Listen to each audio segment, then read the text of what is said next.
నమస్తే, welcome to mega debate. నేను ప్రసాద్. ఆంధ్రప్రదేశ్లో నిన్న సాయంత్రం నుంచి ఒక సంచలనమైన వార్త. సంచలనం ఏముందిలే, ఎప్పటికప్పుడు సంచలనమైన వార్తలే. ఎందుకంటే అట్లాంటి విచిత్రమైన పరిణామాలు ఒక ఆంధ్రప్రదేశ్లోనే చోటు చేసుకుంటాయేమో. సో ఒక మాజీ పోలీస్ అధికారిని పోలీసులు విచారణ చేస్తున్నారు. ఇది ఇంకో విచిత్రం. పైగా అడిషనల్ సూపరింటెండెంట్ ఆఫ్ పోలీస్గా చేసిన వ్యక్తి. కేసు ఏంటి అంటే అప్పటి ఎంపీ అయినటువంటి రఘురామకృష్ణరాజు గారు ఇప్పుడు డిప్యూటీ స్పీకర్గా కూడా ఉన్నారు కదా, ఆయనకు సంబంధించిన కేసు. ఏదైతే ప్రభుత్వం మారిన తర్వాత గుంటూరు నగరంపాలెం పోలీస్ స్టేషన్లో ఆయన కేసు అంటే ఫిర్యాదు చేయడం జరిగింది. కేసు నమోదు చేశారు. ఏంటా కేసు అంటే మే 14, 2021 ఆయన జన్మదిన వేడుకలు సెలబ్రేట్ చేసుకుంటుంటే హైదరాబాద్లోని తన నివాసంలో నోటీసులు లేవు, ఒక ప్రొసీజర్ లేదు, ఏమీ లేదు. వచ్చేసారు, తీసుకెళ్ళిపోయారు. 3rd degree. పైగా ఆయన బైపాస్ చేయించుకొని 4 నెలలు అవుతున్న తరుణంలోనే ఆయన మీద ఆ విధంగా చేయటం, అమానుషంగా ఆయన గుండెల పైన కూర్చొని కూడా బాధేశారంట. పైగా ఈజ్ పర్ఫెక్ట్లీ ఆల్రైట్ అని చెప్పేసి అప్పుడు జీజీహెచ్ డాక్టర్స్, సూపరింటెండెంట్ వీళ్ళందరూ కూడా రిపోర్ట్ ఇవ్వటం. కాదు అని చెప్పేసి అంటే అప్పుడు కేంద్రం పరిధిలో ఉండే మిలిటరీ హాస్పిటల్కి వెళ్తే అసలు బండారం బయటపడింది. ఏంటి అని అంటే ఈ ఆపరేషన్ మొత్తం కూడా నడిపించింది ఈ విజయపాల్ గారే అని చెప్పేసి ఆయన ఫిర్యాదులో పేర్కొన్నారు. సో దానికి సంబంధించి నాకు ముందస్తు బెయిల్ కావాలి అని ఆయన అన్ని కోర్టులకు వెళ్ళారు. చివరికి సుప్రీంకోర్టును కూడా ఆశ్రయించారు. కుదరదు అని ఆ పిటిషన్ కొట్టేసింది. సో ఈ తరుణంలో నిన్న విచారణకు హాజరయ్యారు. విచారణలో మాత్రం సహకరించట్లేదట.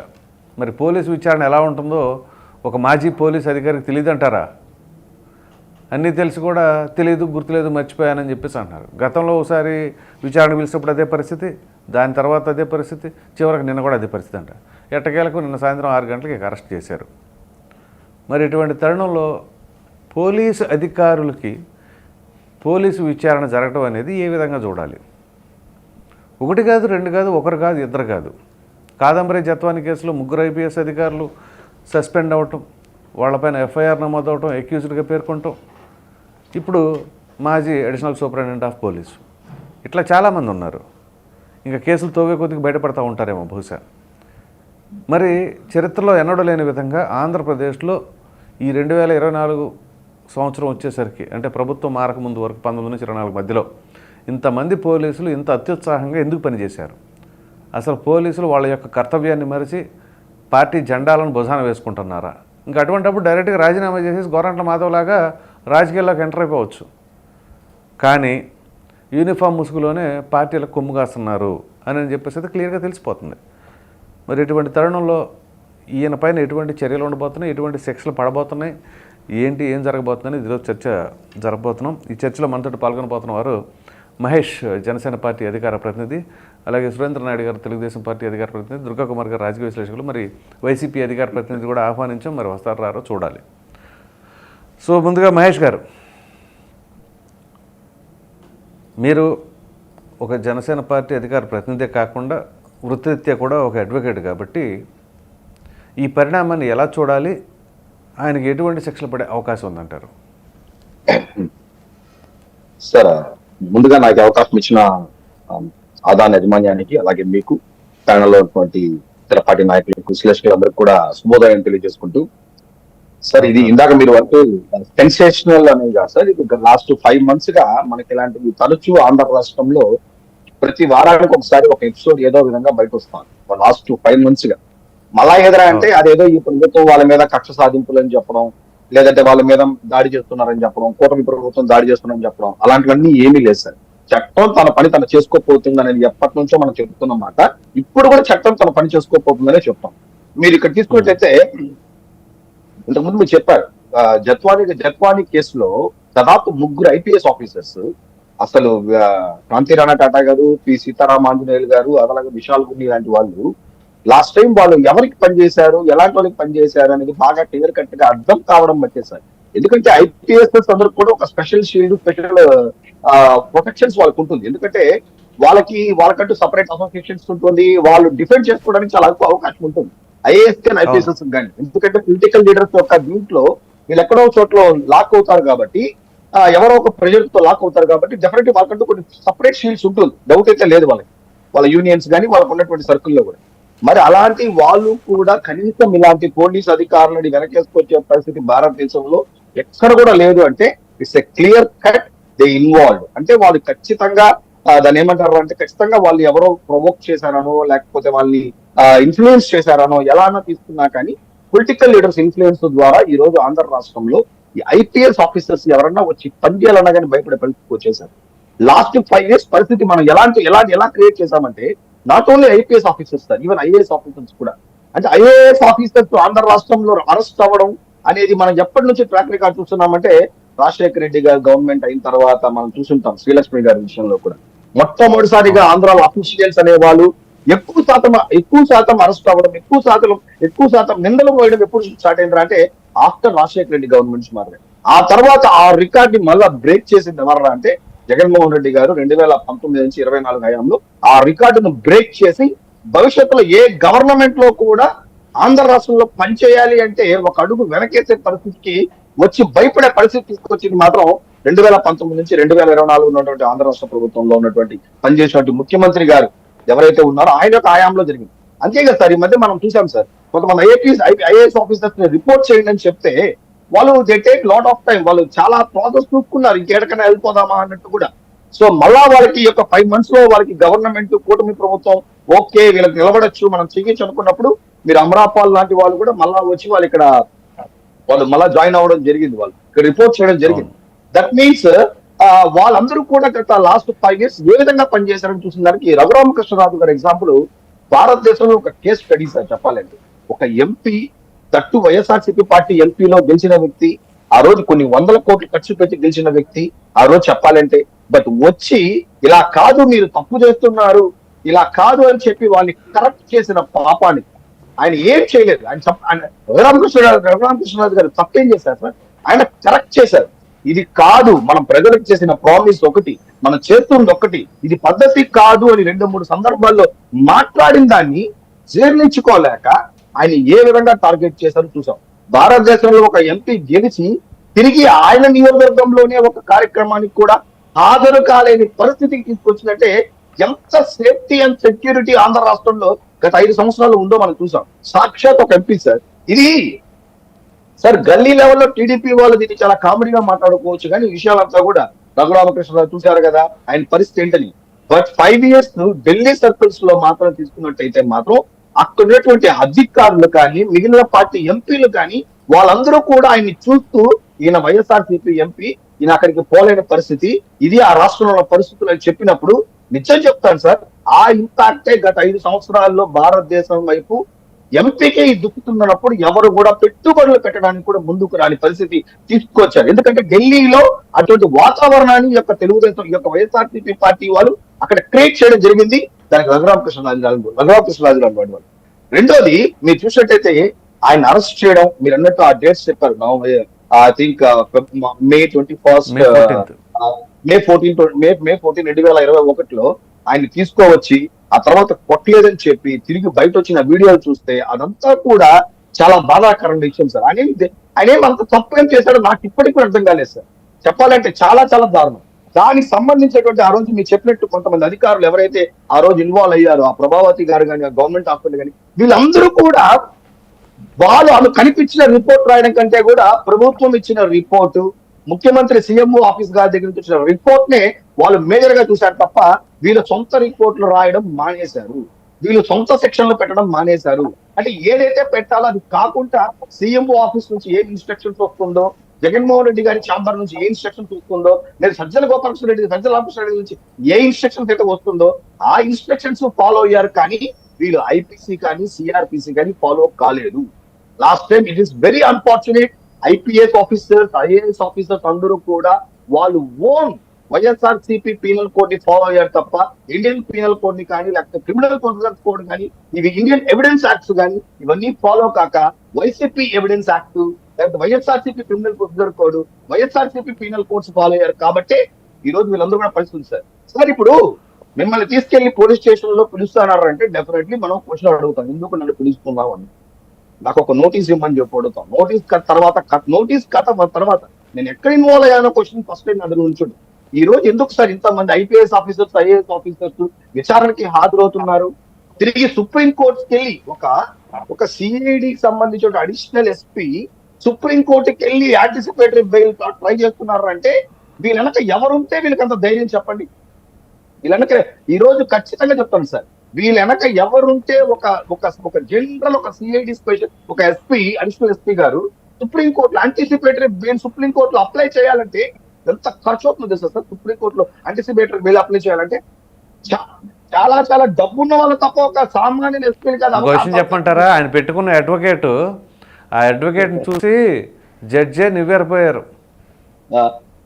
అదే సార్, ఎందుకు అదే సార్ యాంటిసిపేటరీ బెయిల్ కి అప్లై చేస్తున్నారంటేనే సుప్రీం కోర్టులో చాలా ఖర్చు అవుతుంది సార్. ఇంకా డెఫినెట్లీ అంత ఖర్చు అడ్వకేట్ వాళ్ళు పే చేయాలంటే వాళ్ళకి. సో ఇప్పుడు ఈయన పైన ఏ సెక్షన్ల కింద కేసు నమోదయ్యే అవకాశం, ఎటువంటి శిక్ష పడే స్కోప్ ఉందంటారు?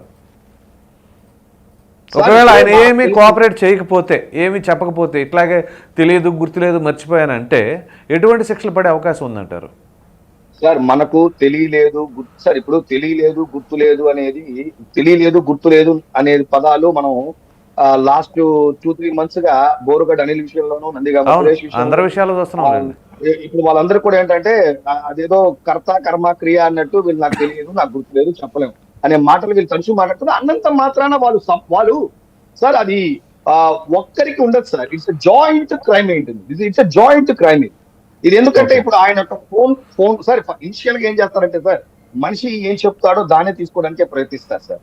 వాళ్ళు అక్కడ కోఆపరేట్ చేయనప్పుడు వాళ్ళకి definitely there are other ways also. ఎందుకంటే వీళ్ళొక టెక్నికల్ గా వీళ్ళొక ఫోన్ ట్రాక్ చేస్తారు కదా, కష్టమై ఎవరెవరితో మాట్లాడినారు, ఎంతసేపు మాట్లాడినారు కూడా అవన్నీ కూడా కలెక్ట్ చేస్తారు. బట్ ఏంటంటే ప్రిలిమినరీ ఎవిడెన్స్ కింద ఎవరినైతే విచారిస్తారో వాళ్ళ దగ్గర తీసుకోవడానికే ప్రయత్నిస్తారు.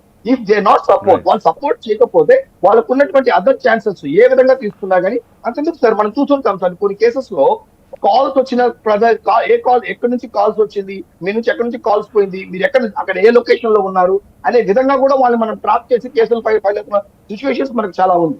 సో ఈ ప్రాసెస్ లో వాళ్ళు ఖచ్చితంగా కోఆపరేట్ చేసి ఖచ్చితంగా తీరాలి. బికాస్ అతనేమి దాన్ని ఏమంటారంటే అతనేమి క్రిమినల్ కాదు, ఈజ్ ఎ పోలీస్ ఆఫీసర్.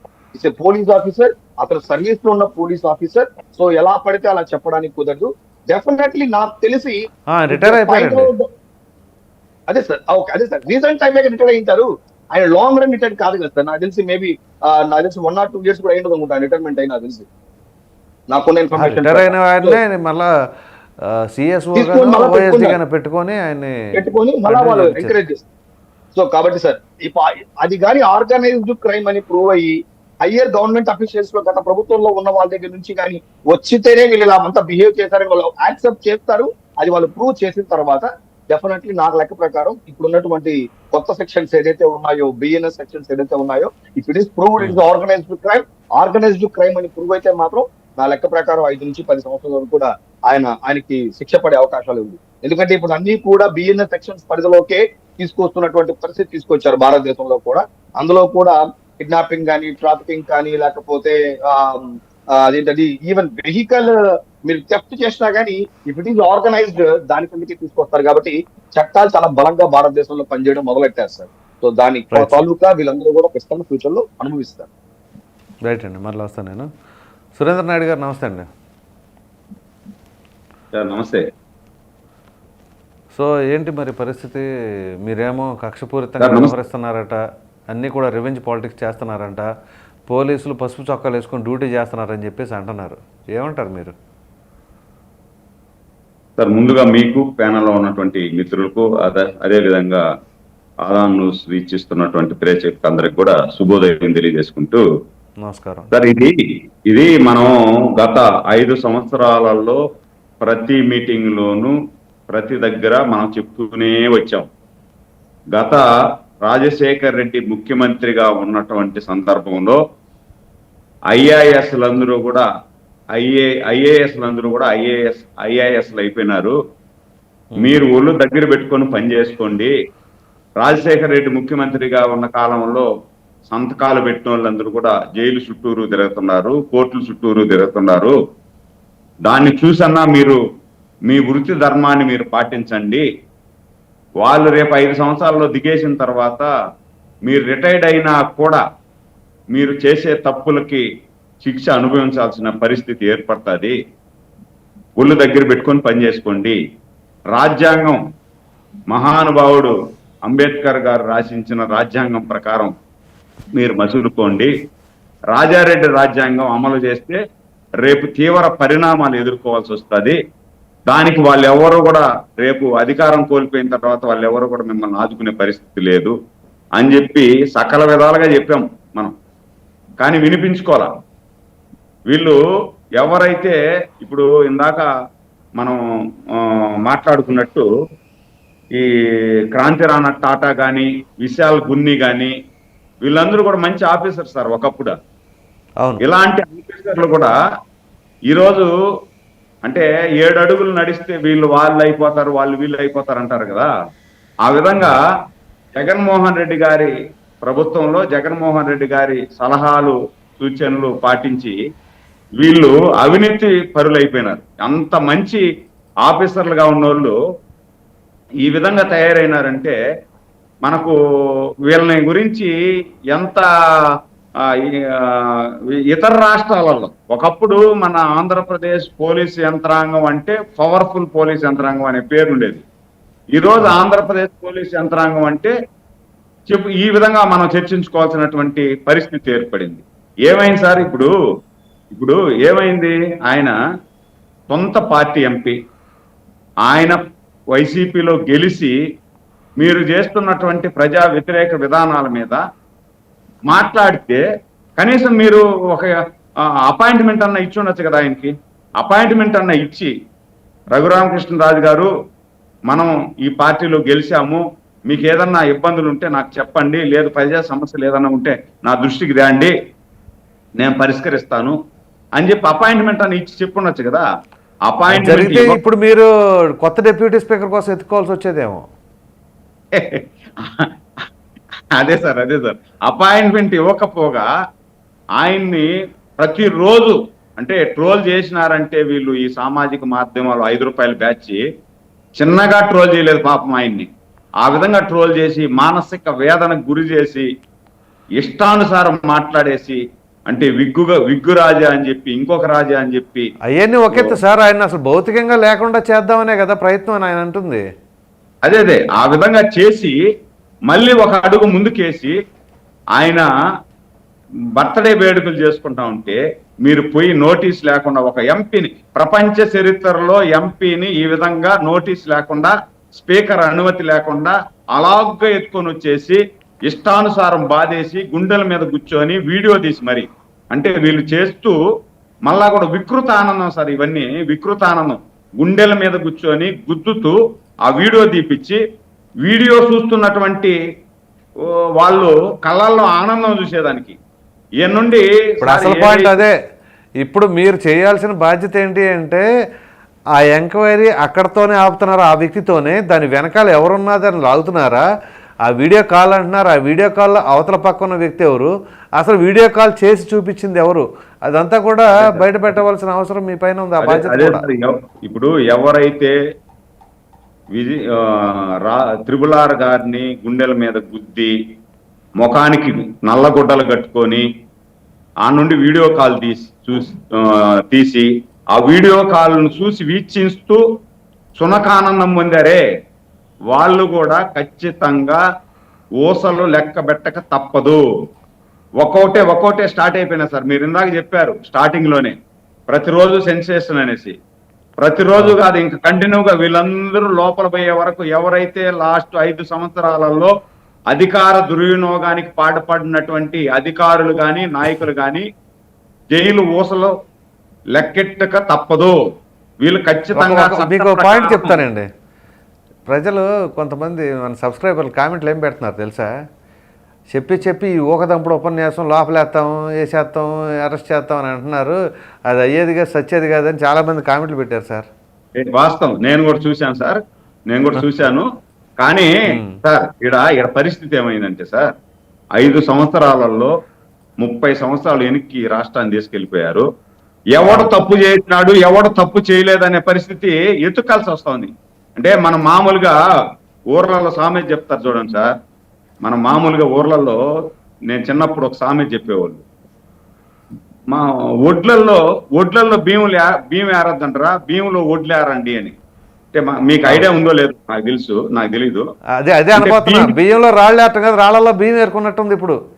అదే ఆ మాదిరా మనం బియ్యంలో రాళ్ళు ఏరకుండా రాళ్లలో బియ్యం ఏరే పరిస్థితి ఈ రాష్ట్రంలో బ్యూరోక్రాస్టులు అందరూ కూడా వెళ్ళిపోయి ఆ స్థాయికి వెళ్ళిపోయారు సార్. ఇప్పుడు 5 నెలల్లో కూడా వీళ్ళకు ఇంకా కూడా ఫోబియా పట్టిపోయింది. అంటే ఈ జగన్మోహన్ రెడ్డి 30 సంవత్సరాలు నేనుంటా, 30 సంవత్సరాలు నేనుంటా, మీకు ఏం కాకుండా నేను చూసుకుంటా అంటే వీళ్ళందరూ కూడా మైండ్ అంతా ఆ పక్కే పెట్టుకొని 30 సంవత్సరాలు ఇంకా జగన్మోహన్ రెడ్డి ఉన్నాడు, ఇంకా జగన్మోహన్ రెడ్డి ఉన్నాడు అనుకుంటున్నారేమో. ఇప్పుడు ఒక్కొక్కడు లోపల పోయేపాటికి ఇప్పుడు ఒళ్ళు గిల్లుకొని ఒరే కూటమి ప్రభుత్వం అధికారంలోకి వచ్చింది, మనం ఒళ్ళు దగ్గర పెట్టుకొని పనిచేయాలా అని చెప్పి ఇప్పుడు కొద్దిగా లైన్లోకి వస్తున్నారు. కాబట్టి పవన్ కళ్యాణ్ గారు సొరకంటిచ్చిన తర్వాత వాళ్ళు కొంచెం కాన్షియస్ లోకి వచ్చినట్టున్నారు. అదే సార్, అదే అంటే సహజంగా చంద్రబాబు నాయుడు గారు మీరు చూశారు, ఇప్పుడు 4వ సారి ముఖ్యమంత్రి అయ్యారు. సహజంగా చంద్రబాబు నాయుడు గారు ఏం చేస్తారంటే అధికారంలోకి వచ్చిన తర్వాత ఇవన్నీ పక్కన పెట్టేసి అభివృద్ధి, సంక్షేమం వీటి మీద పడిపోతాడు. వీటి మీద పడిపోయి కనీసం అంతెందుకు సార్, సొంత ఆయన ఇంటి మీద దాడి చేసిన వాళ్ళు, సొంత మా తల్లి లాంటి భువనేశ్వరమ్మ మీద వ్యక్తిగత హననం చేసిన వాళ్ళు, లోకేష్ బాబు మీద మాట్లాడినారు, పవన్ కళ్యాణ్ గారి మీద మాట్లాడినారు. పవన్ కళ్యాణ్ గారి బిడ్డలు సార్ ఏం తప్పు చేశారు సార్? పవన్ కళ్యాణ్ గారి బిడ్డలు ముక్కు పచ్చలారని బిడ్డలు సార్ పాపము. వాళ్ళ మీద కూడా ట్రోల్ చేసిన వాళ్ళు కూడా మనం ఇంకా సాఫ్ట్ కార్నర్ వదిలేస్తే రేపు చాలా ఇబ్బంది పడాల్సి వస్తుంది. అందుకనే ఇప్పుడు ఎవరైతే ఈ విజయపాల్ ఉన్నాడు కదా సార్, ఈ విజయపాల్కు అసలు సినిమా స్టార్ట్ అయింది. ఇతను ఎవరి కళ్ళల్లో ఆనందం చూడాలా అని చెప్పి ఈ పని చేశారో వాళ్ళేమో ఈరోజు ఆనందంగా ఉన్నారు. కానీ వీళ్ళ ఇంట్లో బిడ్డలు ఉన్నారే, ఈ విజయపాల్ ఇంట్లో బిడ్డలు, భార్య, వాళ్ళు కళ్ళల్లో నీళ్లు కారుస్తున్నారు. ఆయనేమో ఎవరి కళ్ళలో ఆనందం చూడాలని చెప్పి ఈ పని చేశాడు. ఈరోజు ఈయన ఇంట్లో వాళ్ళ కళ్ళల్లో నీళ్లు తుడిసేదానికి ఎవరూ లేని పరిస్థితి. ఇప్పుడు ఇంకొక విచిత్రం సార్, కొత్తగా ఏమైందంటే ఇప్పుడు ప్రతి ఒక్కడు కూడా ఎవరు అరెస్ట్ అయినా గుర్తు లేదు, తెలియదు, మర్చిపోయినా. అదేదో అదుర్ సినిమా ఉంది చూడండి, జూనియర్ ఎన్టీఆర్. అదుర్ సినిమాలో జూనియర్ ఎన్టీఆర్ తీసుకెళ్ళి నువ్వు ఏమడిగినా తెలియదు, గుర్తులేదు, మర్చిపోయినాను అని చెప్పు అంటే అదే చెప్తుంటారు చూసినావా. ఆ విధంగా దాన్ని కాపీ కొట్టేసి ఈరోజు ఎవరు అరెస్ట్ అయినా ఏ అధికారి అయినా దాన్ని కాపీ కొట్టేస్తున్నారు. ఇప్పుడు గుర్తులేదు, అదే సినిమా పెట్టుకొని చూస్తున్నారేమో. అదే ఈ విధంగా ఎట్లా తప్పించుకోవాలా అని చూస్తున్నారు. కానీ ఇది సినిమా కాదు నాయన, ఇక్కడ సినిమా కాదు. బాజీ భజంత్రీలు బాగా మీరు ఎస్పీగా, అడిషనల్ ఎస్పీగా మీరు ఎంతమందిని చూశారో కానీ ఇప్పుడు మీ దగ్గర నరాలు లాగేస్తారు. మీ దగ్గర ఎలా నిజం చెప్పించాలా అని చెప్పి ఈ నిష్ణాతులైనటువంటి అధికార యంత్రాంగం ఉంది. వాళ్ళందరూ కూడా మీ దగ్గర నిజం చెప్పిస్తారు. మీరు ఎవరి కళ్ళల్లో ఆనందం చూడాలో అని మీరు వీడియో కాల్ చేసి అరెస్ట్ చేసి ఒక ఎంపీని మ్యాన్ హ్యాండ్లింగ్ చేశారో వాళ్ళందరూ కూడా బయట వస్తారు. పాత్రధారులే కాదు, సూత్రధారులు కూడా బయట వస్తారు. ఎందుకు ఇదే చెప్తారే తొందరపడకే సుందరవదన అని, ఆ విధంగా అందరూ బయట వస్తారు సార్. దీంట్లో మేము వీళ్ళు అనుకుంటుంటారు సార్, కొంతమంది వైసీపీ నాయకులు పోలీసు యంత్రాంగం అంతా కూడా పచ్చ చొక్కాయిలు వేసుకున్నారు, పచ్చ చొక్కాయి రాజ్యం వెళ్తా ఉంది అనేసి. ఇక్కడ పచ్చ చొక్కాయి రాజ్యం వేలేట్టుగా ఉంటే అధికారం లేకొచ్చిన 10వ రోజే వీళ్ళందరూ లోపల పోయింటారు. జగన్మోహన్ రెడ్డి కూడా ఈ రోజు 1750 కోట్లు తినేసి సప్త సముద్రాలు దాటి ఎక్కడికో వెళ్ళింది కదా ఈయన పేరు. వీళ్ళందరూ లోపలికి వెళ్ళిపోయి ఉంటారు. ఈడ మనం ఏం చేస్తున్నామంటే రాజ్యాంగం, మహానుభావుడు రచించిన రాజ్యాంగం ప్రకారం ఉప్పు తిన్న వాళ్ళు నీళ్లు తాక తప్పదు అనే సిద్ధాంతంతో ప్రశాంత వాతావరణంలో మేమేమి వాళ్ళలాగా ఇంట్ల మీద దాడులు చేయడం కానీ ఇట చేయడం ఇదంతా లేదు. ప్రశాంతమైన వాతావరణంలో కేసులన్నీ కూడా బుక్ అవుతాయి. రాజ్యాంగం ప్రకారమే ముందుకు పోతాం. Right sir. దుర్గాకుమార్ గారు నమస్తే అండి. నమస్తే ప్రసాద్ గారు. తర్వాత మన మిత్రులు కూడా నమస్కారం, నాయుడు గారికి, అడ్వకేట్ గారు, వీక్షకులకి. దుర్గాకుమార్ గారు సార్ ఇప్పుడు అడిషనల్ సూపరింటెండెంట్ ఆఫ్ పోలీస్ అంటే మాజీ అధికారి అయినా ఆయన కూడా పోలీసు విచారణలో ఉంటాం.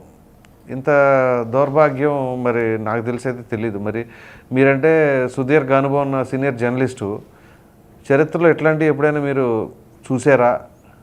అసలు దీన్ని ఎలా చూడాలంటారు? చాలా మంచి ప్రశ్న అడిగారు ప్రసాద్ గారు. నేను ఒక సింపుల్ ఎగ్జాంపుల్ చెప్తా అండి, మన వీక్షకులకి తెలియాలి, పోలీస్ అధికారులకు కూడా, ఇప్పుడు అధికారులకి, ముఖ్యంగా ఆంధ్రప్రదేశ్ లో పనిచేస్తున్న పోలీస్ అధికారులకు కొంచెం జ్ఞానోదయం అవ్వాలి. నేను ఒక క్లాసిక్ ఎగ్జాంపుల్ చెబుతాను, మీరు అడిగారు కాబట్టి. కాంగ్రెస్ ప్రభుత్వంలోను తర్వాత ఇప్పుడు వైఎస్ఆర్ కాంగ్రెస్ ప్రభుత్వంలోను పనితీరులో ఎంత తేడా ఉంది, తర్వాత 81లో ఆ పోలీస్ అధికారుల పరిపక్వత ఎలా ఉండేది, బాధ్యత ఎలా ఉండేది, తర్వాత వాళ్ళ ముందస్తు చూపు ఎలా ఉండేది అనేది కూడా చెప్తానండి.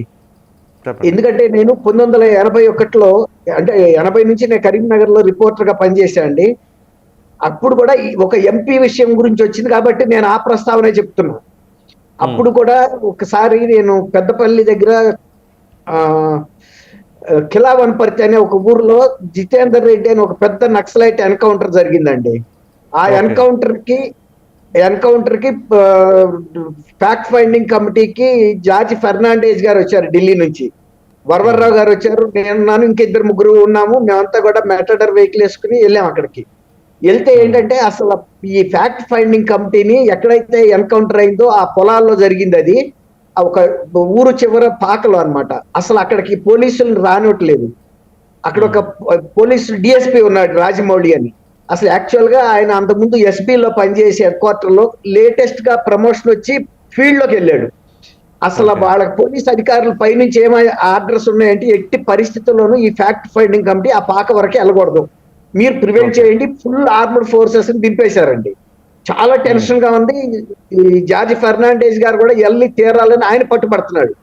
ఎంతదాకా సిచ్యువేషన్ వెళ్ళిందంటే ఆ ఫైరింగ్ అంత సిచ్యువేషన్ టెన్షన్ ఉంది.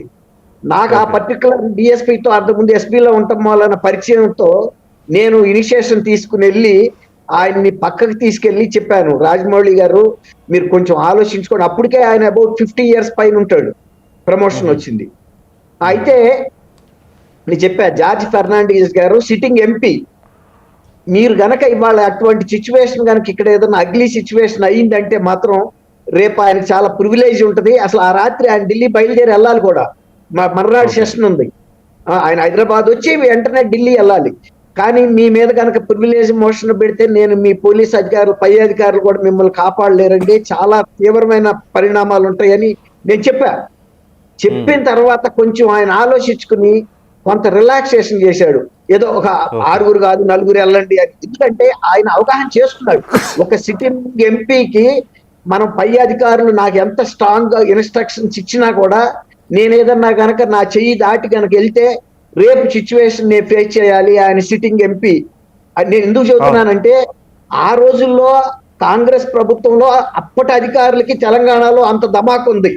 ఇక్కడ వైఎస్ఆర్సిపి కాంగ్రెస్ లో 2021లో కదండి జరిగింది. 1920 కాదు, ఇది మన రామకృష్ణరాజు గారి incident. What ever it is, సంవత్సరం పెద్ద ఇష్యూ కాదు. 22 అండి. పర్లేదు.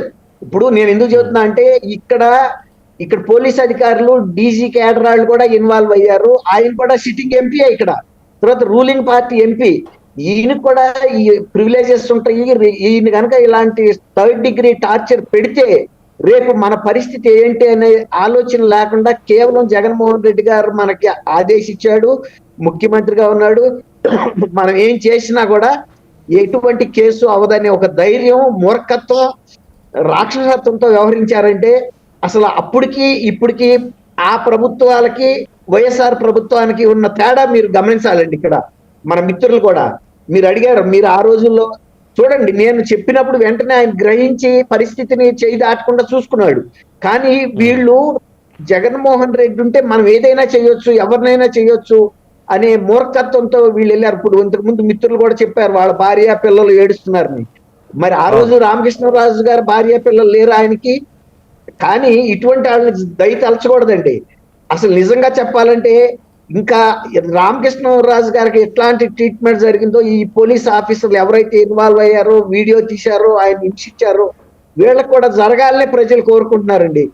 అంటే ఒక సామాన్యుడి పరిస్థితి ఇంకెట్లా ఉండేది?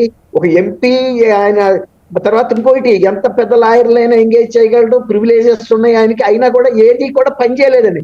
ఇంకొక ఉదాహరణ ఏంటంటే, ఇన్ని వ్యవస్థలు ఉన్నాయని చెప్పుకోవటానికే గాని పార్లమెంటరీ వ్యవస్థ గాని, న్యాయ వ్యవస్థ గాని ఇవి కూడా ఈయన విషయంలో రఘురామరాజు గారి విషయంలో ఎఫెక్టివ్ గా పనిచేయలేదండి. ఎఫెక్టివ్ గా పనిచేసి ఉంటే నేను కనుక ఆ రోజు ఆ డిఎస్పీ గారికి హెచ్చరించినట్టుగా పార్లమెంట్ లో కనుక కదిపితేనే అసలు ఈయన మీద కేసు బుక్ అయ్యేటట్టు ఉండేది. ఆ రోజుల్లో సిచ్యువేషన్ ప్రివిలేజెస్ కి అంత ఇంపార్టెన్స్ ఉండేది. ఒక ఎంపీని ఆయన కనుక ఏదైనా మ్యాన్ హ్యాండిల్ చేసినా అలా సిచ్యువేషన్ అగ్లీగా వెళ్తే మరి మొన్న ఈయన విషయంలో కూడా ఏమి జరగలేదు అంటే జగన్మోహన్ రెడ్డి గారి పనితనం ఎంత గొప్పదో మీరు ఆలోచించండి. ఆయన మీద వచ్చిన కేసుల్నే 12 ఏళ్ల నుంచి ఒక పుష్కర కాలంగా ఏం చేయలేకపోయారు ఎవరు. కానీ ఆయన ఆదేశించిన ప్రకారం పోలీసులు ఎవరైతే అత్యధిక ఉత్సాహం ప్రదర్శించారో వాళ్ళని కూడా కాపాడగలిగాడు ఆయన 5 సంవత్సరాల పాటు. అది గొప్ప విషయం. మళ్ళీ అదే వ్యక్తి వాళ్ళు ఏం వార్నింగ్ ఇస్తున్నాడంటే, మీరు కనుక అత్యుత్సాహం కనుక ఇప్పుడు ప్రదర్శిస్తే మీరు 7 సప్త సముద్రాలు దాటినా మిమ్మల్ని లాక్కొస్తాం, రిటైర్ అయ్యి వెళ్ళిపోయినా పక్క రాష్ట్రాలకు వెళ్ళిపోయినా మిమ్మల్ని లాక్కొస్తామని ఇవాళ హితవు చెబుతున్నాడు. మరి ఆ రోజున ఆయన సొంత పోలీస్ అధికారులు ఆయనకు తెలియదా అత్యుత్సాహం చూపిస్తే వీళ్ళ పరిస్థితి ఏమవుద్దని? సరే ఆయనకి తెలియకపోవచ్చండి, చేసే వ్యక్తులకి మనం ఐపీఎస్ వీళ్ళకి ఎంత ట్రైనింగ్ ఇస్తారండి? ఇప్పుడు సర్దార్ వల్లభాయ్ పటేల్ ఎంత ఇన్స్టిట్యూట్ లో వారు లాయర్ గారు కూడా అక్కడ ఉన్నారు, లా గురించి ఇస్తారు, ఐపీసీ గురించి, ఎవిడెన్స్ గురించి, కాన్స్టిట్యూషనల్ వీటి గురించి, తర్వాత పబ్లిక్ రిప్రజెంటేటివ్స్ ఉండే ప్రివిలేజెస్ గురించి, వీటన్నిటి గురించి చెబుతారు. ఒక కామన్ మ్యాన్ కూడా వాళ్ళు చేయకూడదు అలాంటి పని. కానీ ఒక అధికార పార్టీకి చెందిన ఎంపీని, సిట్టింగ్ ఎంపీని ఆ విధంగా చేశారంటే వీళ్ళు గుండెలా లేకపోతే ఉక్కు గుండెలా అనేది కూడా నాకు ఇప్పటికి అర్థం కావట్లేదండి. లేకపోతే వీళ్ళ బుర్రల్లో పేడ ఉందా తెలీదా? తర్వాత ఎట్లాంటి సిచ్యువేషన్ మనం ఫేస్ చేయాల్సి వస్తాయని అది అప్పటికి ఇప్పటికి మీరు అన్నారు, అప్పుడు ఇట్లాంటివి ఎక్కడన్నా మీరు చూశారా? అది పోలీస్ అధికారులకి అసలు ఇప్పుడు వెంకటరావు గారు కానీ, చెన్నారెడ్డి గారు కానీ, ఏ ముఖ్యమంత్రి కూడా వాళ్ళ చేతులు కాలేటట్టు అధికారులకు ఆదేశాలు ఇచ్చేవాడు కాదండి. ఎందుకంటే వాళ్ళ సేఫ్టీ కూడా చూసేవాళ్ళు. అధికారులు కూడా ప్రభుత్వంలో అంతర్భాగమే. అంతేగాని మీరు ఏదన్నా చేయండి, మీరు చేయగలిపోండి అన్న సంస్కృతి వైఎస్ రాజశేఖర రెడ్డి గారు ప్రభుత్వం వచ్చిన తర్వాత వాళ్ళ కుటుంబంతోనే మొదలైంది. అంతకుముందు అవతల వాళ్ళ సేఫ్టీ కూడా చూసేవాళ్ళు. ఎందుకంటే మన కోసం వాళ్ళు బలవద్దని, వీళ్ళు ఏంటి మనకి సంతకాలు పెట్టని, మన పనులు చేయని, ఆ తర్వాత ఏమన్నా సావని. ఈ పరిస్థితుల్లో మన ఐఏఎస్ ఆఫీసర్ ఒక శ్రీలక్ష్మి గారు మళ్ళీ కూడా వచ్చిందంటే ఒక మిడుగుడు పురుగు కనుక దీపంలో ఒకసారి కాలి మళ్ళీ రెండోసారి కూడా వచ్చిన పరిస్థితి గుర్తు చేస్తుంది. రైట్, మళ్ళీ వస్తాం సార్. మహేష్ గారు, యాజ్ అన్ అడ్వకేట్గా మీరు ఈ విషయం చెప్పండి. సాధారణంగా పోలీసులు థర్డ్ డిగ్రీ అనేది ఒక కామన్ మ్యాన్ మీద అయినా ఉపయోగించవచ్చా? అలాగే ఇప్పుడు ఏదైతే సదరు పోలీస్ అధికారి ఉన్నారు, మాజీ పోలీస్ అధికారి విజయపాల్, ఆయన పైన కూడా థర్డ్ డిగ్రీ ఉపయోగిస్తారా? అసలు థర్డ్ డిగ్రీ ఉపయోగించడం అనేది ఉందా? సార్, థర్డ్ డిగ్రీ అనేది మనము హైలైట్ టర్మ్ గా ఎక్కువ యూజ్ చేస్తాం సార్. థర్డ్ డిగ్రీ చూపిస్తారు కాసేపు. Third degree to be frank, third degree అన్నట్టు ఏమి ఉండదు సార్. ఇప్పుడు మీరు అన్నట్టు థర్డ్ డిగ్రీ అంటే మన సినిమాలో చూపించినట్టు ఎక్కడో లాఠీలు పెట్టడము, లేకపోతే వాళ్ళని పడుకోబెట్టి ఐస్ మీద పడుకోబెట్టడము, వాళ్ళని కొట్టడము, అలాంటివన్నీ ఏం చేయరు సార్. ఎందుకంటే అది సినిమాలో అలా చూపిస్తారు తప్ప చట్టంలో నిజానికి చెప్పాలంటే తను ఎంత అడిగినా కానీ తను చెప్పకపోతే తను కొట్టే రైట్స్ కూడా ఉండదు చెప్పాలి అంటే. వాళ్ళు ఒప్పుకో, ఎందుకంటే కొట్టిన తర్వాత నువ్వు కొట్టావు కాబట్టి ఒప్పుకున్నారని అంటారు. కన్ఫెషన్ స్టేట్మెంట్స్ కింద నువ్వు దెబ్బలు తిన్నావు కాబట్టి నొప్పుకోవాల్సి వచ్చిన పరిస్థితి తీసుకొచ్చేస్తారు. కాబట్టి అలాంటివన్నీ కూడా అలా అంటే మనం సినిమాటిక్ గా మాట్లాడతామే తప్ప రియలిస్టిక్ లో తీసుకొస్తే మనకు థర్డ్ డిగ్రీస్ అలాంటివన్నీ కూడా ఏది ఉండదు సార్. థర్డ్ డిగ్రీస్ అలాంటివి ఏది ఉండదు. అది చాలా ఎక్స్ట్రీమ్ లెవెల్స్ లో ఉంటే తప్ప. చాలా ఎక్స్ట్రీమ్ అంటే ఏంటంటే అంటే safety and security of the nation యొక్క సేఫ్టీ సెక్యూరిటీస్ మీద జరిగినప్పుడు, సో ఇతను ఇలా చెప్తేనే ఫర్దర్ గా మీరు టెర్రరిస్ట్ మీద అంతా కూడా మాక్సిమం అలాంటివి చేసే అవకాశం ఉంటుంది సార్. టెర్రరిస్ట్ మీద కానీ, లేకపోతే మీకు మావోయిస్ట్ మీద. ఎందుకంటే వాళ్ళు చెప్పే ఆన్సర్ బట్టి వాళ్ళు ఫర్దర్ ప్రొటెక్ట్ చేసుకోవాల్సి వస్తుంది. ఒక పార్ట్ ఆఫ్ ద నేషన్ ఎక్కడో చోట్ల. అలాంటి టైంలో వాళ్ళకి అలాంటివి తీసుకొస్తారు తప్ప నిజానికి చెప్పాలంటే పోలీస్ కున్న కొన్ని టెక్నిక్స్ లో without applying the third degree వాళ్ళ వాళ్ళ దగ్గర నుంచి ఏం రాబట్టాలో అది రాబట్టేస్తారు సార్. ఈ రోజు టెక్నాలజీ కూడా మనకు చాలా బలంగా పనిచేస్తుంది. మీకు ఇప్పుడు సినిమాలో మనం చూస్తుంటాం, అది అది లై డిటెక్టర్స్ అలాంటివన్నీ కూడా, టు బి ఫ్రాంక్ అలాంటివన్నీ ఉన్నాయి చెప్పాలి అంటే. లై డిటెక్టర్స్ అవన్నీ కూడా ఇన్స్టిట్యూట్స్ టెక్నాలజీ ఇన్స్టిట్యూట్స్ కనబెట్టే అవకాశం ఉంది. దానికి కూడా కోర్టు ఆర్డర్స్ కావాలనుకుంటా కదండి.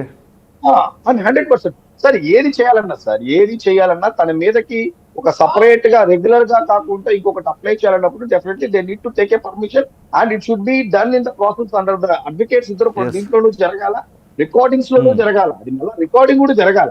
సో ఇప్పుడు రఘురామకృష్ణరాజు గారిని ఏదైతే కొట్టారో అది అది అది దాడి సార్, అది కక్ష పూరితంగా చేసినటువంటి పని.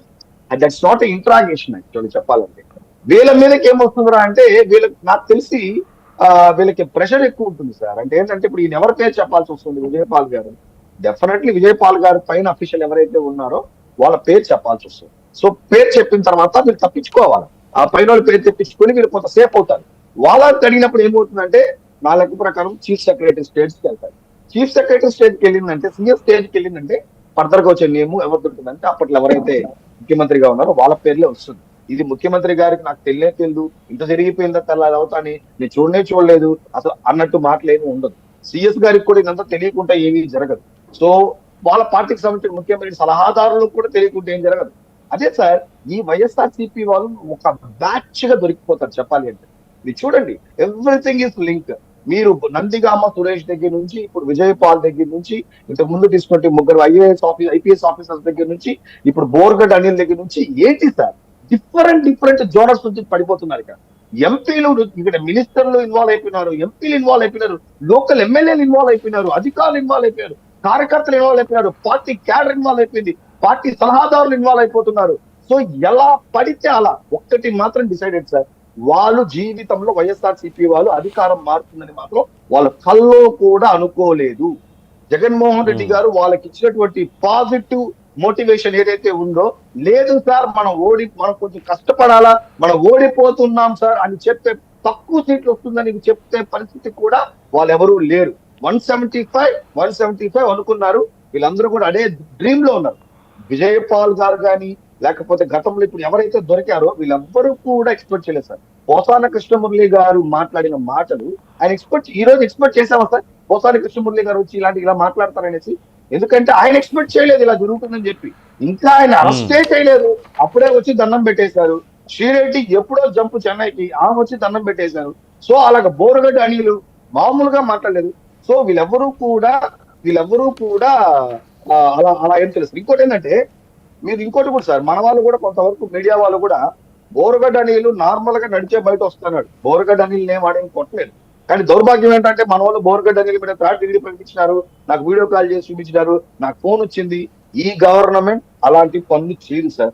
వీళ్ళు చట్టం తన పని చేసుకున్నట్టు ఎదురే తప్ప ఉండొచ్చు. ఎందుకంటే మాకు అగ్రెషన్ ఉండొచ్చు, ఎందుకంటే మొన్న కొంత అగ్రెసివ్ గా మాట్లాడొచ్చు, మొన్నంత జరిగింది కదా, ఈ రోజు ఏం చేస్తున్నారని అడగచ్చు. కానీ బట్ వాళ్ళకి ఇది law and order issue sir. ఎందుకంటే ఇది ఇంకొక విధంగా తీసుకెళ్తారు. ఈ కూటమి ప్రభుత్వంలో కూడా దాడులు జరుగుతుంది. ఈ కూటమి ప్రభుత్వంలో టార్గెట్ చేశారంటే మనం ఫర్దర్ గా డెవలప్మెంట్ కి చాలా ఇబ్బంది అవుతుంది సార్. జగన్మోహన్ రెడ్డి గారు ఇదంతా ఆలోచించలేదు. ఒక ఎంపీని ఇబ్బంది పెడితే లోపల 3rd డిగ్రీ అయితే డెవలప్మెంట్ కి ఇబ్బంది అవుతుందండి. 3rd డిగ్రీ కాదు సార్, ఇది అదొక రాంగ్ వెళ్ళిపోతుంది సార్ పబ్లిక్ లోకి. చెప్పడం ఇప్పుడు మీరు చూడండి సార్, బోరగడ్డ అనిలు క్యాజువల్ గా నడుచుకుంటూ వస్తున్నాడు. అది మరీ ఒక చోట్ల పోలీస్ స్టేషన్ పైన కూర్చోబెట్టి అతనికి మర్యాదలు చేస్తాను. అది ఏమైపోతుందంటే, చూసినప్పుడు ఏమైపోతుందంటే ఇది ఎంత తప్పు కదా అన్నట్టు మాట్లాడడం, ఈ ప్రభుత్వం చేతకాని అన్నట్టు మాట్లాడడం. చేతకాని తనం అంతా ఉండదు సార్. చేతకాని తనము ఇప్పుడు చంద్రబాబు నాయుడు గారు కానీ, పవన్ కళ్యాణ్ గారు కానీ చాలా స్ట్రాంగ్ గా ఉన్నారు. వై? బికాజ్ వాళ్ళు, మీకు ఒక మాట నేను చెప్తాను సార్. యుఎస్ గవర్నమెంట్ మారిపోయింది, గెలిచి ఎలక్షన్స్ అయిపోయిన తర్వాత ట్రంప్ గారు వచ్చి మొట్టమొదటి స్టేట్మెంట్ ఏంట్రా ఇచ్చారు అంటే, the US safety and security is more important then US prosperity అని.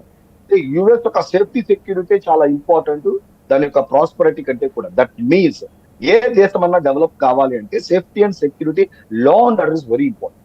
ఇదే విషయంలోని ఈ రోజు ఏపీ డెఫినెట్లీ భవిష్యత్తులో ఆంధ్ర రాష్ట్రం భారతదేశం నుండి ఉన్నతమైన రాష్ట్రంగా ఏర్పడాలంటే లా అండ్ ఆర్డర్ అనేది చాలా ఇంపార్టెంట్ గుర్తించే ఈరోజు అనొచ్చు. నాకు ఒక డౌట్ ఉంది, క్లియర్ చేయండి మహేష్ గారు. ఒక కామన్ మ్యాన్ని ఇంట్రాగేషన్కి పిలిచి 3rd డిగ్రీ ఉపయోగిస్తే సదరు పోలీస్ అధికారి పైన ఎటువంటి చర్యలు తీసుకోవడానికి స్కోప్ ఉంటుంది? సార్ ఇప్పుడు 3rd డిగ్రీ సార్ ఇప్పుడు అదే సార్ ఇప్పుడు సార్ 3rd డిగ్రీ కాదండి, చేసుకున్నారు, కొట్టారు. అదే సార్ మీకు మెడికల్ గా ఒక నిమిషం సార్, మెడికల్ గా అంటే ఏంటంటే ఇప్పుడు నన్ను ఫర్ ఎగ్జాంపుల్ నన్నే తీసుకుంటాం సార్, నన్ను ఇన్వెస్టిగేషన్ పిలిచారు సార్. బిఫోర్ ఇన్వెస్టిగేషన్ నా యొక్క ఫిజికల్ గా నేను ఎలా ఉన్నాను ఏంటి అనేది ఒక రిపోర్ట్ రెడీ చేసుకుంటాం సార్ డాక్టర్ సార్. మనం కూడా చూస్తాం ఎవరైనా కస్టడీకి పంపించినప్పుడు వాళ్ళని గవర్నమెంట్ హాస్పిటల్స్కి వెళ్ళి పంపించి వాళ్ళ మీద ఒక రిపోర్ట్ రెడీ చేసుకుంటారు. అంటే వీళ్ళ యొక్క బ్లడ్ ప్రెషర్ ఎలా ఉంది, హెల్త్లీ బాగానే ఉన్నాడా, దెబ్బలు ఎక్కడన్నా ఉన్నాయి, ఎవ్రీథింగ్ చూసుకుంటారు. అదంతా కూడా ఒక రాసి పెడతారు. ఆ తర్వాత అతనికి 2 days కస్టడీ ఇచ్చిన తర్వాత తిరిగి మళ్ళా పంపించిన తర్వాత కూడా రెండు కూడా ఇంచుమించు బ్యాలెన్సింగ్ గానే ఉండాలి. ఎక్కడన్నా గాయాలు కనిపించినా ఎక్కడన్నా వాళ్ళకి అది రిమాండ్ ఖైదీకి సార్, అది రిమాండ్ ఖైదీకి. నేను అనేది ఇన్వెస్టిగేషన్ లో కూడా సార్, కస్టడీకి అడుగుతారు చూడండి సార్, కస్టడీకి అడుగుతారు చూసారా, రిమాండ్ ఖైదీని కస్టడీకి అడిగినప్పుడు కానీ ఎందుకు సార్ సార్ ఇది మీకు ఎవరినన్నా కానీ మీరు జనరల్ 2 రోజుల తర్వాత బెయిల్ వస్తుందన్నా మీరు ఈ రోజు వాళ్ళకి ఒక నైట్ ఉండాలన్నా కానీ డెఫినెట్లీ మెడికల్ రిపోర్ట్స్ అనేది డెఫినెట్లీ తీసుకుంటుంది సార్. సో ఆ రిపోర్ట్స్ బేసిస్ బయట వచ్చిన తర్వాత తను చెప్తాడు ఈ రోజు నా మీద మళ్ళా రిపోర్ట్ చేయండి మొత్తం మారిపోయి ఉంటుంది సార్. ఇప్పుడు రఘురామకృష్ణరాజు గారు కాళ్ళకు చూపించిన గాయాలే సార్ అక్కడ ప్రూఫ్, ఇంకేది కాదు అక్కడ, ఆ గాయాలే ప్రూఫ్. సో అది కనబడినప్పుడు డెఫినెట్లీ ఎందుకు కొట్టారని చెప్పి కోర్టు చాలా గట్టిగా అడుగుతుంది సార్. మీకు హెబియస్ కార్పస్ అలాంటివన్నీ కూడా చాలా బలంగా పనిచేస్తుంది. అంత ఈజీగా మనుషుల మీద కొట్టడం దాడి చేయడం అలాంటివి అది జరగదు సార్ చెప్పాలంటే. చాలా చాలా అంటే నా లెక్క ప్రకారం ఈ మధ్య రీసెంట్ టైమ్స్ ఇండియాలో కూడా ఎక్కడ కూడా అలా కొట్టి తీసుకొచ్చేదంతా ఉండదు sir. Because lot of technologies దగ్గర వాళ్ళు ప్రూవ్ చేస్తారు, మోర్ దెన్ వాళ్ళు ఒప్పుకోవడానికి వాళ్ళు ఒప్పుకుంటారు చెప్పాలంటే కొద్ది రోజుల తర్వాత. రఘురామకృష్ణరాజు గారి మీద జరిగింది మాత్రం ఇట్స్ వెరీ అన్ఫార్చునేట్. అది ఇండియాలోనే ఒక పెద్ద కేస్ స్టడీ సార్. ఒక ఎంపీని నాకు తెలిసి బహుశా భారతదేశంలో అటువంటి ఈ పరిస్థితి తీసుకొచ్చిందంటే మాత్రం ఎవరు లేదు. సో కాబట్టి 3rd డిగ్రీ మీరు అన్నట్టు 3rd డిగ్రీ కానీ మీరు అన్నట్టు కొట్టడం కానీ ఇవన్నీ కూడా అంత అనుకున్నంత ఈజీ కాదు సార్. చట్టం ఒప్పుకోదు ఇలాంటి వాళ్ళకంతా. చట్టం చాలా బలంగా పనిచేస్తుంది, కోర్టు చాలా బలంగా పనిచేస్తుంది.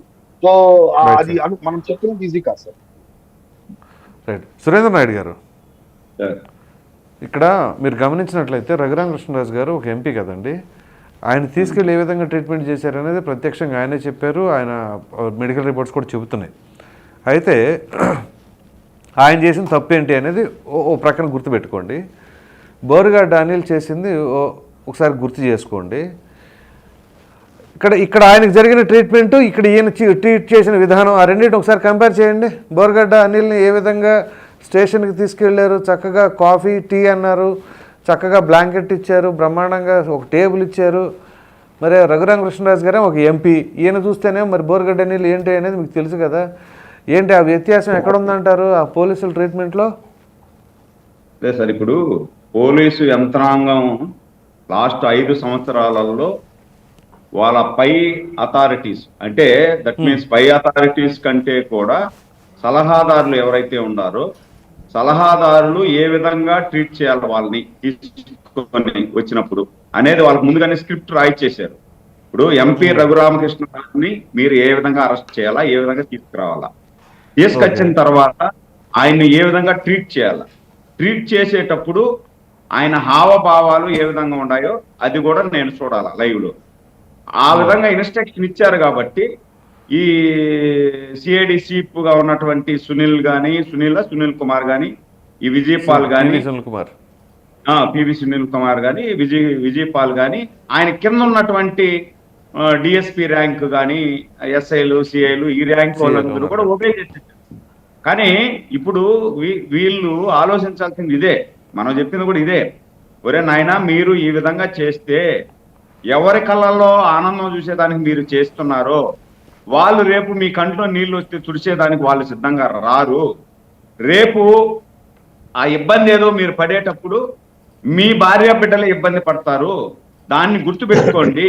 అధికారం అనేది 5 సంవత్సరాలు మారుతుంది. మీరు ఉద్యోగస్తులు అనేవాళ్ళు 62 సంవత్సరాలు నిర్విరామంగా ఉద్యోగం చేస్తారు. మీరు ఎక్కడ తప్పించుకొని పోయేదానికి కుదరదు. ఒకవేళ తప్పించుకొని పోవాలని మీరు ప్రయత్నం చేసినా కూడా, మీరు రిటైర్డ్ అయినా మీరు చేసినటువంటి అకృత్యాలకు మూల్యం చెల్లించుకోక తప్పదు అని చెప్పి ఆ రోజు మేము చెప్పాం. కానీ వినలా. ఈ రోజు పరిస్థితి ఏమంటే ఈ ఈ కూటమి ప్రభుత్వంలో మేము క్లియర్ గా చెప్పాం సార్. ఇప్పుడు కొంతమంది వీళ్ళు ₹5 బ్యాచ్ చెప్తా ఉంటారు, రెడ్ బుక్ రాజ్యాంగం నడుస్తా ఉంది, రెడ్ బుక్ రాజ్యాంగం నడుస్తా ఉంది అని. రెడ్ బుక్ రాజ్యాంగం నడుస్తా ఉంది అంటే రెడ్ బుక్ రాజ్యాంగం కానీ నడుచుంటే ఈ ఎరకు జగన్మోహన్ రెడ్డి లోపలికి పోయేసి లోపల ఉండాలి. జగన్మోహన్ రెడ్డి ప్రజలు గమనిస్తానే ఉంటారులేండి, వాళ్ళు చెప్పినంత మాత్రం ఎట్లా నమ్ముతారులే, లేదా మీరు చెప్పింది నమ్మరు, రెండు గమనించి బేరీజ్ వేసుకొని మీరు అన్నట్టు ఏంటో ఐడెంటిఫై చేస్తారు. అదే మీరు అన్నట్టు ప్రజలు కూడా ఈరోజు ప్రజలు కూడా మూకుమ్మడిగా ఇంకా మీరు చెప్తానే ఉన్నారు లోపల వేయలేదు అనేసి అంటున్నారు. అంటే అంటే ప్రజల్లో కూడా ఎంత వ్యతిరేకత ఉంది అని. అంటే లాస్ట్ వ్యతిరేకత కాదండి, ప్రజల్లో ఉంది కసి, ప్రజల్లో ఉన్న కసి మీకు ఓట్ల రూపంలో చూపించారు. కానీ మీరేమో గాంధీవాదిని అన్నట్టుగా ఉన్నారు, ఏంటి అసలు ఇది అన్నట్లుగా వాళ్ళు చాలా కసితో ఉన్నారు. ఎందుకంటే దానికి తగ్గట్టుగా పుండు మీద కారం చల్లినట్టు బోరుగడ్డ అనిల్ అంటేనే మండిపడుతున్న జనాలు, బాబు గారు మీరు బిర్యానీ తింటారా, తర్వాత కాఫీ చెప్పమంటారా అని చెప్పేసి ఆ సకల సౌకర్యాలు కల్పిస్తున్నారు చూసారా. దానికి ఇంకా అదే మనము ఇందాక మాట్లాడుకున్నట్టు మనం బియ్యంలో రాళ్ళు ఏరుతున్నాం, బియ్యంలో రాళ్ళు ఏరడం లే, రాళ్ళలో బియ్యం ఏరుతున్నాం. ఈ రోజు పరిస్థితి ఆ మాత్రం ఉంది. ఎవడు మంచి అధికారి, ఎవరు పనికి మాలినోడు, ఈ 5 సంవత్సరాలలో బాగుండేవాడు కూడా పనికి రాకుండా తయారైనాడు, వీళ్ళలో ఎవరు పర్ఫెక్ట్ గా ఉండారు అనేది ఏర్పిస్తాం. కొంత టైం పట్టింది, ఇంకైతే చాలా ఫాస్ట్ గా ఉంటది. చర్యలు అయితే ఎవరైతే అధికారాన్ని అడ్డం పెట్టుకొని ఇష్టానుసారం ప్రవర్తించారో, 5 సంవత్సరాలలో అధికార దుర్వినియోగం చేశారో వాళ్ళకు ఖచ్చితంగా చర్యలు ఉంటాయి, దాంట్లో అనుమానం లేదు. దాంతో పాటు ఇప్పుడు బోరుగడ్డ అనిల్ అనే అతను కొన్ని మీడియా సమస్యలు చూపిస్తున్నాయి. అతనికి ఏదో ఇబ్బంది జరిగిపోయినప్పుడు జరగలేదండి, అతనేదో స్వతంత్ర సమర యోధుడైనట్టు మానవ హక్కుల కోసం పోరాటం చేసి, మానవ హక్కులు హరిస్తా ఉంటే పోరాటం చేసి జైలుకు పోయినట్టు ఆయన పక్షాన కొన్ని మీడియా సంస్థలు ఇష్టానుసారం మాట్లాడుతున్నాయి. ఆ మీడియా సంస్థలను కూడా బ్యాన్ చేయాలి సార్. ఇప్పుడు లాస్ట్ 5 సంవత్సరాలలో మనం ప్రజల పక్షాన్ని నిలబడి ఆ మీడియా సంస్థలు వాళ్ళ పిల్లల్ని భార్యలను కూడా బోరుగడ్డ అనిల్తో తిట్టిస్తే అప్పుడు తెలుస్తుంది ఆ బాధలు. నిన్న నేను మామూలుగా ఫోన్ చూస్తుంటే సడన్ గా బోరుగడ్డ అనిల్ వీడియో వచ్చింది, అది చూస్తే అసలు రక్తం మరిగిపోతుంది అనమాట, అంత దరిద్రపు వీడియోలు అయ్యి. సార్ మనిషిగా పుట్టిన వాడు ఎవడైనా చూడాలి, మనిషిగా పుట్టినోడు ఎవడైనా సరే సార్, బోరుగడ్డ సొంత కొడుకైనా, బోరుగడ్డ సొంత భార్య అయినా, బోరుగడ్డ సొంత బంధువులు బిడ్డలైనా కూడా వాడు మాట్లాడినటువంటి భాష వ్యతిరేకించకుండా ఉండలేడు. మనిషిగా పుట్టుంటే మాత్రం, వాడు మనిషిగా పుట్టకుండా ఇంకెట్టను పుట్టుంటే మనం చెప్పలేం. కానీ మనిషిగా పుట్టినోడు ఎవడైనా బోరుగడ్డ అనిల్ మాట్లాడినటువంటి మాటలు కానీ, ఆమె సంసార పక్షంగా ఉంటుంది చూడండి, ఆమె పేరు శ్రీరెడ్డి గారు మాట్లాడిన మాటలు కానీ, వీడు మన పోసాని కృష్ణమురళి మాట్లాడినటువంటి మాటలు కానీ, ఇంకొక డైరెక్టర్ ఉన్నాడు నిన్న లేక మొన్న పోయి గోల్డ్ మెడల్ వచ్చినట్టు ఇటు చూపిస్తున్నాడు, పోలీసు వాళ్ళు నోటీస్ ఇస్తే ఇటు చూపిస్తున్నాడు, వాడిని కూడా అరెస్ట్ చేయాలి సార్, వాళ్ళని కూడా వదలకూడదు. వీడియో రిలీజ్ చేశారు కదండి. అదే సార్, ఇంత అగ్రెసివ్ గా నేను ఎందుకు మాట్లాడుతున్నానంటే వీళ్ళు మాట్లాడినటువంటి భాష సభ్య సమాజం తలదించుకునే విధంగా ఈ రోజు ఆంధ్రప్రదేశ్ లో పౌరుడు కూడా ఇలాంటి భాష మాట్లాడుతున్నా అంటే ఆంధ్రప్రదేశ్ ఇబ్బంది పడిపోయి, ఆంధ్రప్రదేశ్ లో పుట్టోళ్ళందరూ ఈ విధంగా ఉంటారా, ఇట్లా మాట్లాడతారా, బ్రాండ్ పూర్తి పూడుస్తా ఉంది. ఆ విధంగా పోకూడదని చెప్పి ఇప్పుడు మనం కూడా కొంచెం మెతక వైఖరి ఎందుకు అవలంబిస్తున్నాం అంటే సార్, ఇప్పుడు పెట్టుబడిదారులు ఎవరైనా మనకు ఆంధ్రప్రదేశ్కి వస్తే కూడా కూటమి ప్రభుత్వం ఉన్నా, కూటమి ప్రభుత్వంలో మనకి ఎలాంటి ఇబ్బంది ఉండదు, లా అండ్ ఆర్డర్ పర్ఫెక్ట్ గా ఉంటుంది, పోలీస్ యంత్రాంగంతో పాటు అధికార యంత్రాంగం కూడా మనకు ఏది అన్యాయం జరిగినా తక్షణమే స్పందిస్తారు, ఇక్కడ పర్ఫెక్ట్ రాజ్యాంగం నడుస్తుంది, మనం హ్యాపీగా వ్యాపారం చేసుకోవచ్చు అనే విధంగా పెట్టుబడిదారులు ఉన్నప్పుడే మనకు పెట్టుబడిదారులు వస్తారు, వ్యాపారం చేసుకుంటారు, మన ఆంధ్రప్రదేశ్ డెవలప్ అవుతుంది. అట్లా లేకుండా గత 5 సంవత్సరాలలో లాగా పెట్టుబడిదారులు ఎవరు వచ్చినా కూడా నీకు వాడికి ఇచ్చేటువంటి భూమిలో కూడా నీకు ఏదన్నా 1 ఎకరా ఇస్తే ఆ ఎకరా 10 లక్షలకి ఇచ్చినానా, నీకు ఎకరా పోయేది 2 కోట్లు పోతుంది, 10 లక్షలకి ఇచ్చినా అంటే మిగతా దాంట్లో నీకేంటి నాకేంటి, దాంట్లో పాటు అతను డెవలప్మెంట్ చేసే దాంట్లో కూడా ఉద్యోగాలన్నీ కూడా మా వాళ్ళకి ఇవ్వాలా, దాంతో పాటు ఇసుక తోలినా, మట్టి తోలినా, గ్రావెల్ తోలినా, ఆ గ్రావెల్ కూడా నేను చెప్పిన వాళ్ళ దగ్గర తోలుకోవాలా, నేను చెప్పిన రేటు తోలుకోవాలా అనే మాదిరి హింసించినారు. కాబట్టి ఎంత వేగంగా వచ్చారో అంత వేగంగా తిరుగు టపాలలో వెళ్ళిపోయారు పెట్టుబడిదారులందరూ కూడా. ఆ విధంగా ఉండకూడదు మనకి ఇప్పుడు కూటమి ప్రభుత్వం. ప్రభుత్వం 10 కాలాల పాటు ఈ రాష్ట్రంలో ఉండాలి. దేశంలోనే ఆంధ్రప్రదేశ్ అనేది నెంబర్ 1 గా చేయాలనే ఉద్దేశంతో ఈ లా అండ్ ఆర్డర్ అన్నింటినీ కూడా సరిచేస్తా ఉన్నారు. సరిచేస్తూ దాంట్లో పాటు లాస్ట్ 5 సంవత్సరాలలో ఎవరైతే అవినీతి పరులైనటువంటి అధికారులు ఉన్నారో వీళ్ళందరినీ ఏరిపారేయాల. సప్త సముద్రాల అవతల దాగి ఉన్నా కూడా ఈయన జగన్మోహన్ రెడ్డి చెప్తున్నాడు కదా, మీరు ఇష్టానుసారం మాట్లాడితే సప్త సముద్రాల తర్వాత ఉన్నా కూడా నేను పట్టుకొస్తానని. ఈయన సప్త సముద్రాల తర్వాత దాటి వెళ్ళిపోయే ప్రమాదం ఉంది. ఈరోజు 1750 కోట్లు అవినీతి జరిగిందనేసి అక్కడ సప్త సముద్రాల అవతల పడింది కదా కేసు, అది పరువు తీసేశాడు ఇతను. అమెరికాలో కూడా మనం పరువు తీసేశాడు. ఇంకోటి సార్, మీకు ఇంకొక విషయం నేను మర్చిపోయినా. ఈ 1750 కోట్లు ఏదైతే అవినీతి చూపించిందో అమెరికాలో ఉన్నటువంటి దర్యాప్తు సంస్థ, ఈ దర్యాప్తు సంస్థలో కూడా ఇతను ఎందుకో మాట్లాడలేదు. కానీ మాట్లాడితే ఏమంటాడంటే, ఈ దర్యాప్తు సంస్థలో ఉన్నటువంటి అధికారులందరూ కూడా కమ్మోళ్ళు, ట్రంప్ కూడా కమ్మోడే, లేదంటే ట్రంప్ భార్య కూడా కమ్మది, కాబట్టి వీళ్ళందరూ కూడా కమ్మోళ్ళందరూ కూడా నా మీద కక్ష కట్టి ఈ నన్ను 1750 అలా అనుకున్న వాళ్ళు క్రిస్టియన్సే కదా. ఈయన అంటాడు సార్, ఈయన ఆ మాదిరి అంటాడు అంటున్నా. ప్రజల్ని మభ్య పెట్టేసారు. అలా అనుకున్నా కానీ కమ్మ క్రిస్టియన్స్ ఏమో పోనీ. వీళ్ళకి ఒక పనిహిమాలి ఛానల్ ఒకటి ఉంది కదా, పనిహిమాలి ఆత్మసాక్షి లేని ఛానల్ ఒకటి ఉంది కదా, ఆ ఛానల్లో చూపిస్తా ఉంటారు వీళ్ళందరూ కమ్మోళ్ళు. కాబట్టి జగన్మోహన్ రెడ్డి మీద ఈ కమ్మోళ్ళందరూ చేరి ఇటు చేస్తున్నారు అని చెప్పేసి అనలా ఎట్టం. లేదంటే అట్ట కూడా అనేవాడే. అమెరికాలో ఉండే అధికారులందరూ కమ్మోళ్ళే, ట్రంప్ కమ్మోడు, ట్రంప్ భార్య కమ్మది, ట్రంప్ బిడ్డలు కమ్మోళ్ళు, కాబట్టి నా మీద కక్ష కట్టి అమెరికాలో ఎత్తపోయి చేస్తున్నారు అని కూడా చెప్తాడు ఇతను. Right sir. దుర్గా కుమార్ గారు, సో ఇక్కడ ఈ కేసుకు సంబంధించిన వ్యవహారంలో ఒకరు కాదు ఇద్దరు కాదు, ఈ కేసు అనేది లేదు, చాలా కేసుల్లో ఇప్పుడు పోలీస్ అధికారులందరూ కూడా ఒకరి తర్వాత ఒకరు క్యూ కడతా ఉన్నారు. సో ఈ తరుణంలో అసలు ఆంధ్రప్రదేశ్ అంటేనే ఐపీఎస్లు ఐఏఎస్లు గడగడలాడిపోవట్లేదంటారా? అంటే ఇలాంటి బుద్ధి తక్కువ పనులు చేయటం వలన అసలు నిజంగా వీళ్ళు ఐపీఎస్ వ్యవస్థకే జాతీయ స్థాయిలో కూడా మచ్చ తీసుకొచ్చారు.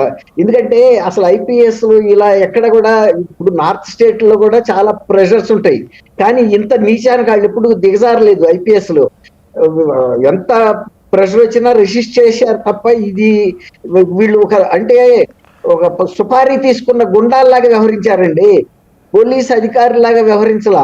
సుపారీ ఇస్తే ఇక ఆ రిస్క్ అంతా వాళ్ళు తీసేసుకుంటారు. చూసారా, వెపన్స్ సమకూర్చుకోవటం వాడే, రెక్కి నిర్వహించుకోవటం వాడే, క్రైమ్ చేయటం వాడే, ఇక అన్ని పారిపోవటం, ఫుల్ సుపారీ ఒక కాంట్రాక్ట్ లాగా చేశారు వీళ్ళు.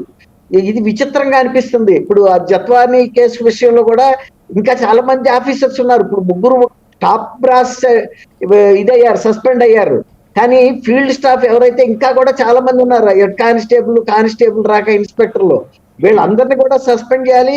వీళ్ళ మీద ఈ కిడ్నాపింగ్ టార్చర్ పెట్టిన కేసు పెట్టి కనీసం ఇప్పుడు చట్టాలు కూడా ఐపీసీ కూడా మారింది కదా, మాక్సిమం శిక్ష పడేటట్టు చేయాలండి. అప్పుడు ఏమవుతుందంటే, ఇప్పుడు మీరు అడిగారు చూసారా, పోలీస్ వ్యవస్థ మొత్తానికి కూడా ఒక మెసేజ్ వెళ్ళిపోద్ది. మనం ఎప్పుడైనా సరే మన ఓవర్ యాక్షన్ చేస్తే మన బతుకులు ఏమవుతాయి, మన వాళ్ళు ఏమయ్యారు, వెళ్ళి జైళ్లలో కూర్చున్నారు, ఇది రాంగ్ గా ఇప్పుడు ఇండియాలో ఆంధ్రప్రదేశ్ పోలీసుల ఇమేజ్ ఎట్టయితే పోయిందో, తర్వాత అదే మెసేజ్ ఇండియా వైడ్ గా కూడా నేషనల్ వైడ్ ఏం వెళ్తుందంటే, ఆంధ్రప్రదేశ్ లో ఇట్లాంటి పిచ్చి పని చేసి జైలుకి వెళ్ళారు, అట్లాగే మన పరిస్థితి కూడా అవుతుంది అనేది ఒక స్ట్రాంగ్ మెసేజ్ వెళ్ళాలండి. తర్వాత ఇప్పుడు చాలా మంది అంటున్నారు ఇన్వెస్ట్మెంట్స్ అని. ఆంధ్రప్రదేశ్ లో పోలీసులు తప్పు చేసినా గట్టిగా శిక్షించింది ప్రభుత్వం అనే మెసేజ్ ఇన్వెస్టర్స్ కూడా వెళ్తే ఒక లా అండ్ ఆర్డర్ పట్ల చాలా కఠినంగా వ్యవహరిస్తారు, పాజిటివ్ గా కూడా వెళ్తుంది. అది రేపు మనకి కూడా పనిచేస్తుంది. రేపు అక్కడ మనం ఇన్వెస్ట్మెంట్స్ పెట్టిన ఇన్వెస్ట్మెంట్స్ కానీ మన పర్సనల్ సేఫ్టీ కానీ ఆంధ్రప్రదేశ్ చాలా పద్ధతిగా ఉంటుందనే పాజిటివ్ మెసేజ్ కూడా వెళ్తుంది ప్రసాద్ గారు. Right sir. దుర్గా కుమార్ గారు, ధన్యవాదాలండి. చర్చలో పాల్గొన్నందుకు దుర్గా కుమార్ గారు, రాజకీయ విశ్లేషకులు, సురేంద్ర నాయుడు గారు తెలుగుదేశం పార్టీ అధికార ప్రతినిధి, మిరపల మహేష్ గారు జనసేన పార్టీ అధికార ప్రతినిధి, అందరికీ ధన్యవాదాలండి. మరలా రేపు కలుద్దాం.